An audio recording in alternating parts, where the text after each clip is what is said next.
Hello દોસ્તો, આજે આપણા શાળાના ઘરે ભેળનો પ્રોગ્રામ છે. આપણા સાસુએ બધું બનાવ્યું છે, દ્રષ્ટિએ થોડી હેલ્પ કરી છે. આપણે હવે 1 બાય 1 જોઈએ શું શું ભેળમાં નાખવાનું છે. સૌથી પહેલાં શું છે? આમાં છે વટાણા અને બટેકા. ઓકે, આ વટાણા અને બટેકાનો રગડો બનાવ્યો છે આપણે. સેકન્ડ છે આપણી સેવ, નાયલોન સેવ. પછી છે ઓનિયન, પછી છે ઓનિયન ચોપ કરેલા. પછી છે મિક્સ ચવાણું, આ છે આપણું મિક્સ ચવાણું. આ છે ટમેટા, આ આપણા છે ટમેટા. અને આ છે આપણી ચટણી.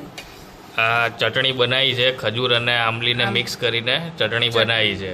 આ છે મમરા, આ મેન વસ્તુ છે ભેળની, મમરા. અને આ છે આપણી કોથમીર. આ બધી વસ્તુને આપણે મિક્સ કરીને ભેળ બનાવશું.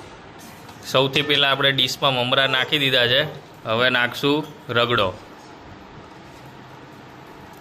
મસ્ત મજાનો રગડો અંદર એડ થાય છે, જોઈને જ મોઢામાં પાણી આવે એવો રગડો છે. હવે સેકન્ડ આપણે નાખશું ડુંગળી. પછી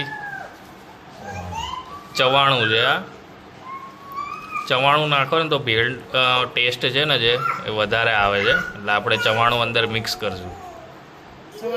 પછી આપણે નાખશું ટમેટા.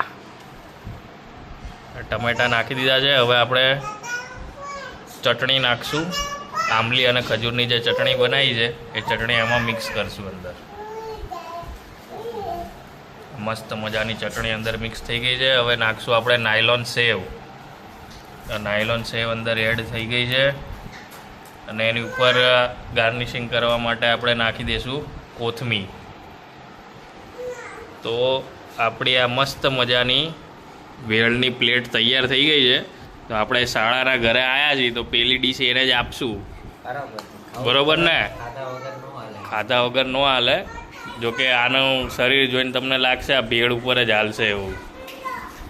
ઓકે, તો બધી વસ્તુ બનીને તૈયાર થઈ ગઈ છે. પેલી ડીશ આને આપી દીધી છે. અને અમારી ચેનલને તમે હજી લગી સબસ્ક્રાઈબ ના કરી હોય તો સબસ્ક્રાઈબ કરો, અને લાઇક, શેર અને કોમેન્ટ જરૂરથી કરજો. જો તમે પણ તમારા ઘરે આવી રીતે ભેળ બનાવતા હોય તો કહેજો કે આની અંદર બીજું શું એડ કરી શકાય.